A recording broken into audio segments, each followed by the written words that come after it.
Hey guys, so I'm back, gonna make kind of like the second half of my last video,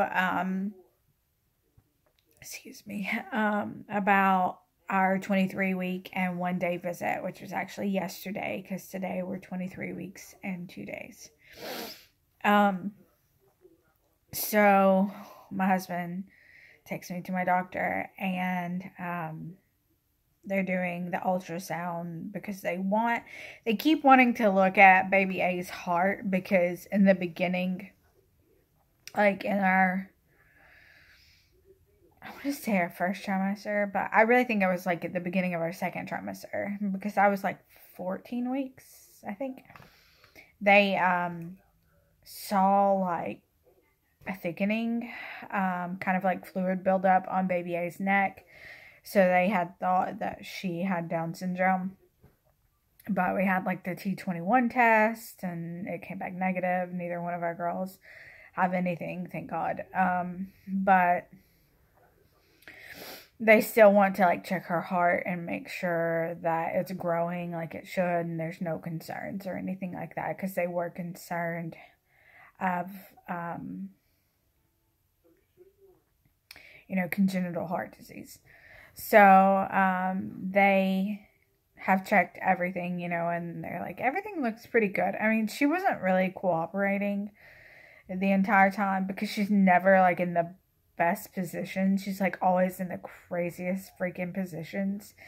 And obviously because her sister's probably like in there squashing her, because she's normally like got her butt in her face, or she's just like all over top of her. I mean, they are in 2 separate bags and they have their own placentas because they are fraternal twins. But still, baby B likes like transverse into to baby A. So, sometimes baby A is just like, oh, I have no room.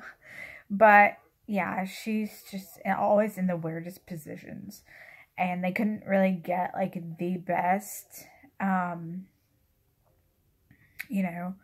I mean, they got everything they needed except for like one little area in her heart, and they were trying to like measure and do all that, and she was like, I'm not cooperating with you today. And she had the hiccups like the entire time, so it was kind of cute. But but the doctor's just like, she's gonna make me work, and I'm like, yeah, that's my girls. But anyways, so I just wanted to let y'all know kind of how that went. It wasn't the best news, I will say that, but it wasn't the worst. My cervix had changed positions again, and it was actually shorter than it was last week. So as soon as she says that, I'm like bawling out my eyes, and I'm just like, no, we cannot have these girls right now. Like, no, I'm not gonna lie. Like, since last Wednesday, I mean, it's been like 5 days. For the past 5 days, like, I've just like broke down and started crying, and I was trying to get ready yesterday for my doctor's appointment, and every time I went to like put on my makeup, I was like crying it off. It took me an hour to like put it on, because I mean, when they tell you that your pregnancy is not really a viable pregnancy until you're 24 weeks, and they're not really gonna like resuscitate them or do anything, to like help them, that's hard, because they are thriving inside of me. Like, they are perfectly healthy little girls. So the fact that they could come out and not be healthy, and then no one is willing to do anything to help them, it's a lot, and then I also, I was like telling my husband, I'm like, at 24 weeks, like, it is a viable pregnancy, and we will be at 24 weeks this Sunday, and if something happens, like, and both of our girls don't make it, or one of them don't make it, then, like, we actually have to have a funeral for them. So I'm going to try not to cry now because it's like, it's a lot. I'm not going to lie.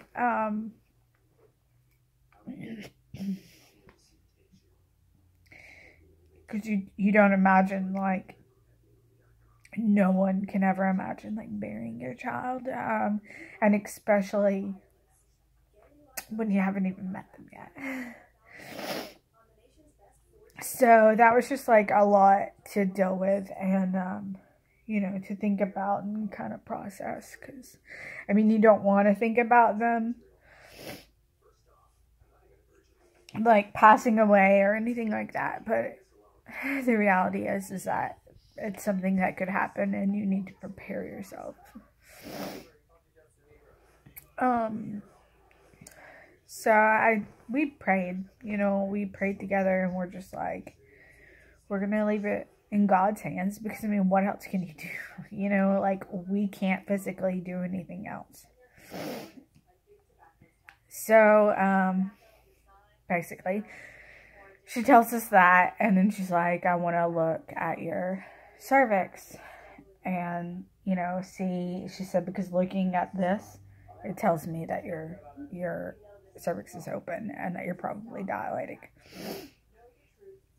And I'm just like, oh my gosh, you know, like, please don't tell me that, you know. So she basically, like, opens up my vagina, looks in there with, like, my husband's phone with, like, his light, and she's like, I'm using your phone because I don't want to use mine, because I don't want you to think that I'm taking pictures. And I was like, no, I mean, I wouldn't imagine that you would want to take pictures of my vagina or my cervix, but hey. So, she looks in there and she said it looks closed, and then she tries to, like, put her finger in and she tries pushing down on my stomach, kind of like I'm having a contraction, you know, to see what will happen, like, if my stomach opens or, you know, what exactly happens. And, she said that she could, like, her little finger, like, she could get, like, maybe, like, the fingertip in, but barely, like, it was barely even going in, or, you know, she could barely even, like, feel it kind of trying to go in. She's like, you're still pretty much closed, you know, which was amazing. And she's like, I'm going to talk to your other doctor, because I have, like, so many freaking doctors.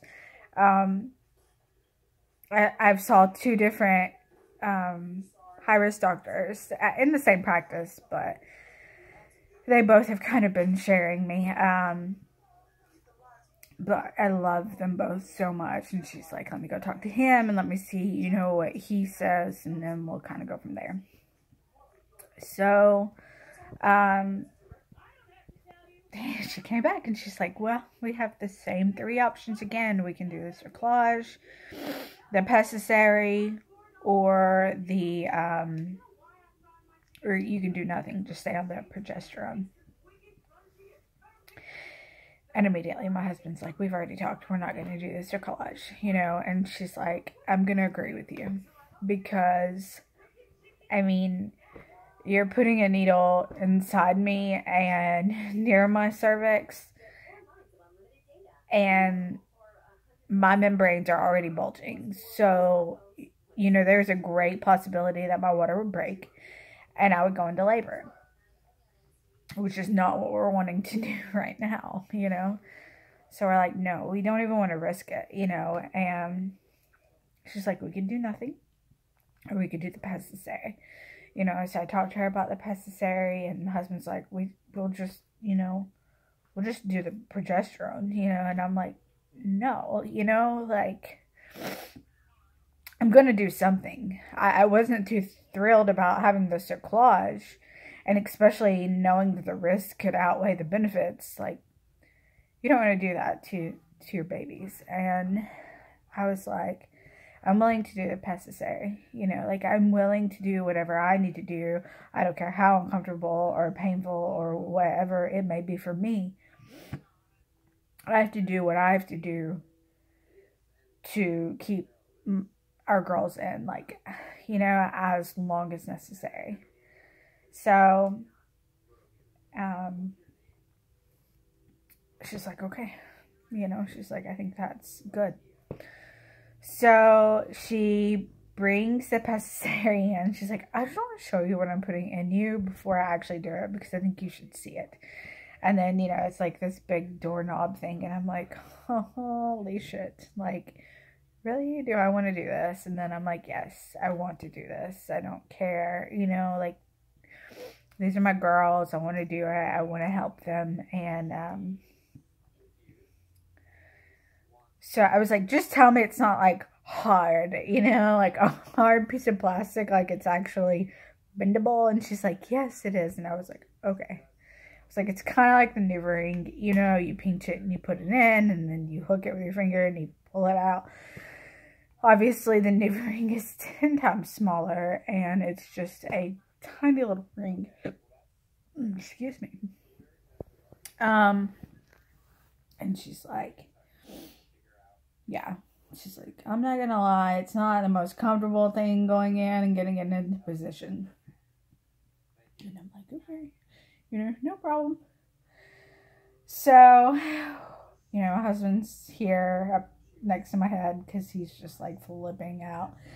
And he's holding my hand, and, you know, the doctor's getting ready to like insert the Pessary, and the nurse is in there like trying to hold my legs, you know, and I was like, I feel like I'm going into labor. Like, you know, this is just so weird.